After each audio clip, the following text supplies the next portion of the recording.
Olá, meu caro amigo e seguidor.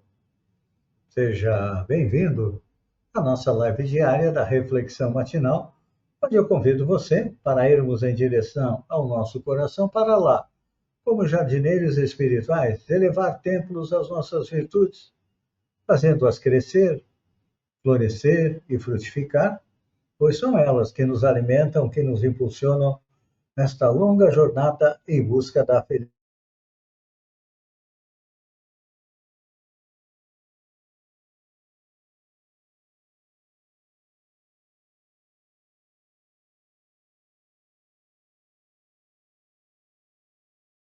Amarelos, peles vermelhas, encarnamos como homem ou como mulher, dependendo da nossa necessidade e da programação encarnatória, como esclarece o Espiritismo, que diz mais: a felicidade está próxima de nós.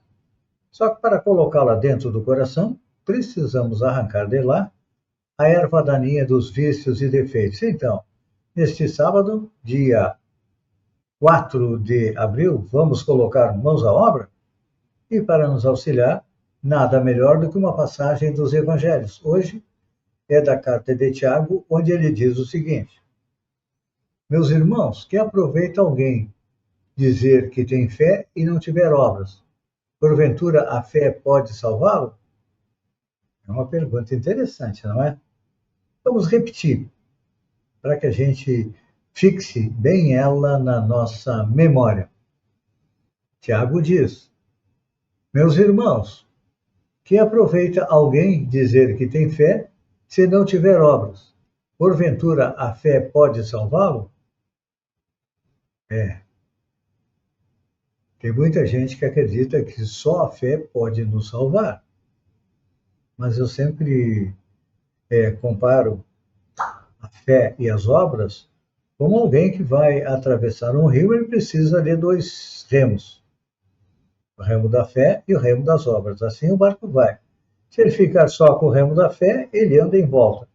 Se ficarmos só com o remo das obras, anda em volta também. Então, é importante a gente compreender, porque muitas vezes nós julgamos que temos as chaves da vida superior, simplesmente mantendo a fé, como se bastasse apenas a convicção para que se realize um serviço determinado. Interessante esta comparação. Para fazer alguma coisa não basta ter a ideia, tem que arregaçar as mangas e colocar mãos à obra. É assim que funciona. Nós podemos comparar a fé com uma planta que foi produzida para construir uma casa, um edifício, não importa o que. O plano é necessário, porque sem plano adequado, não se pode erguer um edifício em linhas corretas. Notamos, porém, que, às vezes, um aleijão arquitetônico improvisado, sem plano, ainda serve, em qualquer parte, para albergar os que jornadeiam sem rumo. Só que o projeto mais nobre, com a concretização que a gente espera, não passa de uma preciosidade geométrica que é feita baseada numa planta ou num arquivo. Então, um viajante vai transportar consigo vasta coleção de croquis pelos quais se levantam uma cidade. Mas se não dispõe de uma tenda que o abrigue durante a chuva, com certeza os desenhos, embora sendo respeitáveis, não impedirão que a chuva os encharque e muitas vezes se percam. Então, possuir uma fé será reter uma crença religiosa. No entanto, cultivar a fé significa observar segurança e pontualidade na execução do compromisso.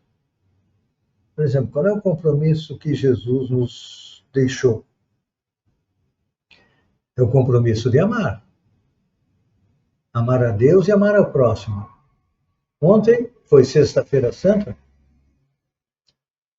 dia que lembramos o retorno de Jesus à pátria espiritual. Ele veio com um plano. Vamos analisar a sua vinda.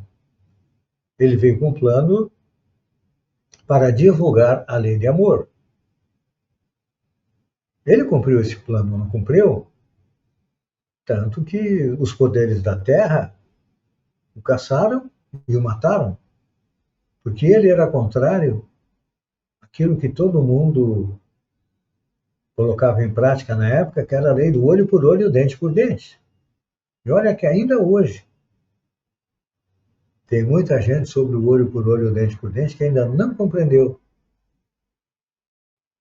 que é somente através do amor que nós vamos fazer a nossa evolução. Por isso que Tiago pergunta: adianta alguém dizer que tem fé se não tem obras? Pois é.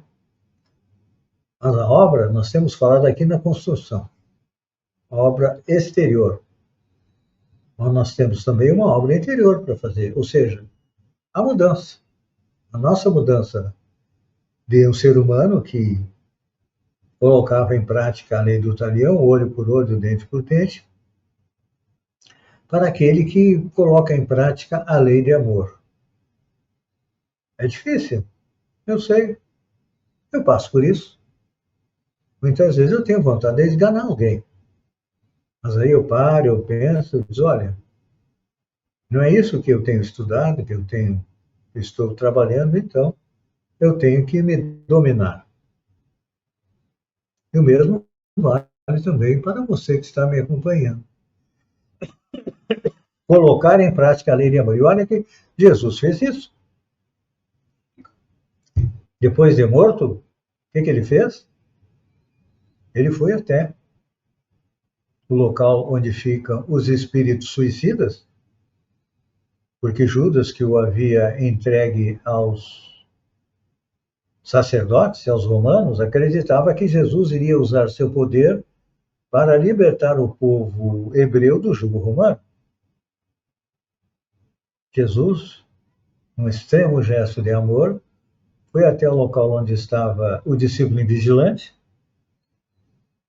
o retira de lá e o leva para se recuperar. E Judas levou 14 séculos até quitar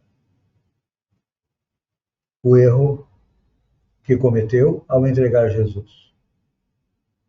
Mas hoje, ele é recuperado, volta a ser um dos trabalhadores de Jesus. Isso significa o quê? Todos nós temos direito de errar. Devemos ter fé? Sim. Fé no futuro? Sim. Mas uma fé com obras. Pense nisso e até amanhã, ao amanhecer, com mais uma reflexão matinal. Um beijo no coração e até lá, então.